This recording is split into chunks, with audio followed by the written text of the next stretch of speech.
So I will do 3 questions. You're going to tell us everything that's happening for next season. Yeah, what can you tease? What can you tease?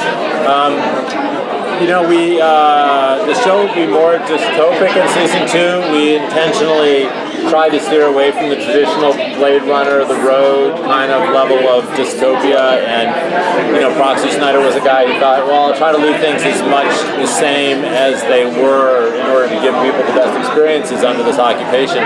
Didn't work out too well for him. There's a new Proxy in town, and the way in which the block is managed changes dramatically. And that was very intentional, and Ryan and I had this kind of plan from the beginning to sort of watch this become progressive, and so this is really the next step of our kind of our world building. Now that your world is properly set up, what can you tell us about season 2? Or is there anything that you wanted to do in season 1 that you couldn't do, but now you have a bigger budget that you can play with? I think that the biggest thing that we want to do in season 2 is open up the world. I think in season 2 you'll learn a lot more about the aliens, about how they got here, how they function, what their intention is. A lot of the questions that we set up in season 1 are not going to be hanging as like long-standing mysteries. That's not really, wasn't really our intention. So you'll get a lot of, I think you'll feel like a lot of satisfying answers will be given in season 2. Is it going to be still pretty grounded with the police work and the humans and all that, or is it going to be more sci-fi? More sci-fi. Okay. I mean, that's something that we didn't want to start there, but there's definitely a much higher sci-fi quotient this year, although it still is grounded and there still is police work, and it's really still functionally a show about humans subjugating other humans given the opportunity, and so there's this kind of colonization occupation metaphor that's still very much in play, but the science fiction aspects are definitely ramped up.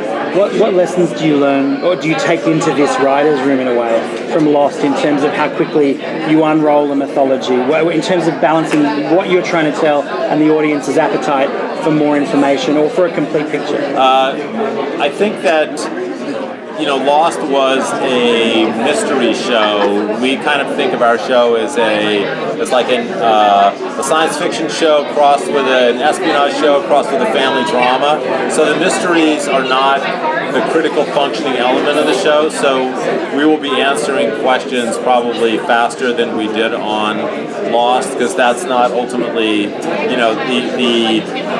the sort of what makes the aliens tick or why they're here isn't really what the show's about. It's about this family trying to survive in a world that's been upended. And with that, I'm going to turn you over to my wonderful colleague Brian here, and thank you guys. I'm sorry I've got to go. I'll see you later. All right. Okay, thanks guys. Do you really deal length for the show in terms of how quickly to run out how quickly to pace out your story? In terms of how many years you'd like to run? Yeah, I mean, we'd like to all have jobs for a long time to come, but Carlton and I have a really good sense of where we want it to end. I think, his great analogy is you set out on a road trip, right? You leave the East Coast, you're going to drive out to the California coast. You know that ultimately you want to end up in the California coast, which we do with the show. We have our California coast. The route that you take to get there, you think you're going to set out and go the southern route, but maybe there's a hurricane and you take a dog leg and go some other way. So the fun of the creative process is just figuring out what those little benchmarks, milestones are in between, and how that kind of changes and then ultimately shapes the characters as you get towards your destination. So we do have we have seasons of ideas out in front of us, and we know where it ends. But whether that's 5 or 7, I couldn't tell you at this point. So as a writer, how do you determine how much, when you're plotting out the entire season, how do you determine how much of the pacing in terms of the long-term storytelling? I mean, how do you handle the scenes that you got in each episode? Well, it's much the same way. I mean, this is season 2 is the second leg of this long journey, and we knew going into the season, because we had talked for months before, where we wanted to land the end of the season. So the trick is then to figure out what are the character arcs that lead to that point. Where are the characters end emotionally and where they end physically, in space, and then how do we get there, and what changes do we need to see them go through to get them there in a satisfying way. So we plot the season in this kind of overarching season-long arc, and then you go down in kind of concentric circles and more layers of detail until you're breaking individual episodes. When you're looking at the characters, I like how you guys have changed the view as far as resistance versus people who are collaborating and trying to show both sides. Yeah. When you're writing that kind of thing, how do you get inside the heads of those characters and show their perspective, and do you have a preference? Yeah, I mean, it's all interesting. I mean, I'm just drawn to the interesting characters. I mean, the thing about this world is because it's hopefully grounded, everybody in the world is making these decisions not because they're aware that they're heroes in a comic book. They're making these decisions because I have a family and I need certain things for them to survive, or I just want power, or whatever that is. But everybody is, whether they're siding with the resistance, in Katie's case, or they're choosing to fall into the occupation in Snyder's case, they have real human reasons behind that.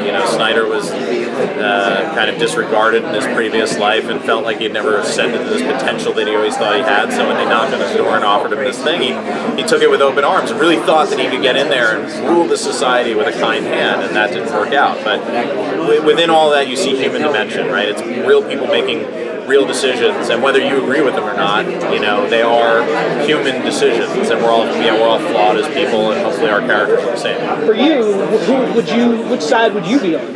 It's so hard to say. I mean, the joke with the World War II is that if you talk to any German after World War II and they tell you they weren't a Nazi, and if you talk to a French person after World War II, they tell you they were in the resistance, right? But the truth is much more in the in-between. The resistance was very small, the Nazi party was very big, and I think people make decisions in the present to do what they need to do to survive, and it'd be hard to say, honestly, that you wouldn't collaborate, or you wouldn't find some way to survive in the middle, which I think is where most of society falls in this case. I mean, to pick up arms and fight against a totalitarian force with science fiction weapons is a pretty bold choice that takes a special kind of person to do it, and put your family at risk, the way that Katie did in the first season.